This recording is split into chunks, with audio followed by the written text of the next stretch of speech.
গুজৰাটৰ আহমেদাবাদত হোৱা বিমান দুৰ্ঘটনাত নিহত ব্যক্তিসকলৰ আত্মাৰ সদ্গতিৰ বাবে ৰঙিয়াত বন্তি জ্বলাই প্ৰাৰ্থনা। ৰঙিয়াৰ মিল ৰোডত থকা ৰঙিয়া পৌৰসভাৰ সংৰক্ষিত স্থানত বিমান দুৰ্ঘটনাত নিহত ব্যক্তিসকলৰ সদ্গতিৰ বাবে বন্তি প্ৰজ্বলন কৰে বিশিষ্ট চলচ্চিত্ৰ পৰিচালক তথা অভিনেতা পংকজ পল্লৱ শৰ্মাই। ৰঙিয়াৰ বিশিষ্ট সমাজকৰ্মী তথা ব্যৱসায়ী ৰাজীৱ খানৰ তত্বাৱধানত অনুষ্ঠিত হয় এই বন্তি প্ৰজ্বলন অনুষ্ঠান। উল্লেখযোগ্য যে শুকুৰবাৰে গুজৰাটৰ আহমেদাবাদৰ পৰা লণ্ডন অভিমুখী বিমান দুৰ্ঘটনাত পতিত হৈ বিমান চালক আৰু ক্ৰুৰ সদস্যৰ সহিতে 242 জন লোকৰ মৃত্যু হৈছিল। আনহাতে BJ মেডিকেল কলেজ হস্পিটেলৰ ছাত্ৰাবাসত থকা 50ৰো অধিক চিকিৎসকৰ মৃত্যু হৈছিল। আজি সন্ধিয়া ৰঙিয়াৰ 6 নং ৱাৰ্ডৰ মিল ৰোডৰ যুৱ নেতা সুৰজিত পালৰ পৰিচালনাত স্থানীয় লোকৰ উপস্থিতিত অনুষ্ঠিত হয় বন্তি প্ৰজ্বলন কাৰ্যসূচী। আমি সকলোৱে জ্ঞাত যে যোৱাকালি আমাৰ দেশত এটা মৰ্মান্তিক ঘটনা ঘটিছে।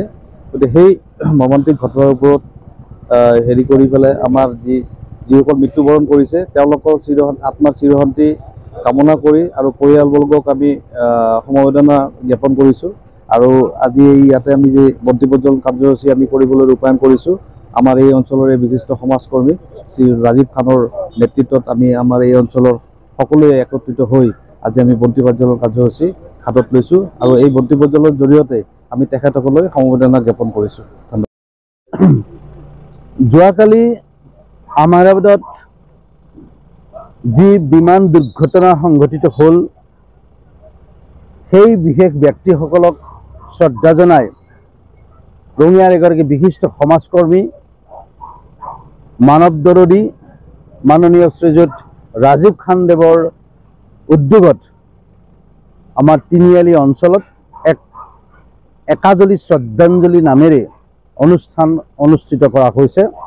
মই ইয়াত আহি আজি বন্তি প্ৰজ্বলন কৰিছোঁ আৰু সকলোৰে হৈ সেইসকল মৃত আত্মালৈ মই চিৰশান্তি কামনা কৰিছোঁ আৰু পৰিয়ালবৰ্গও সমবেদনা জ্ঞাপন কৰিছোঁ।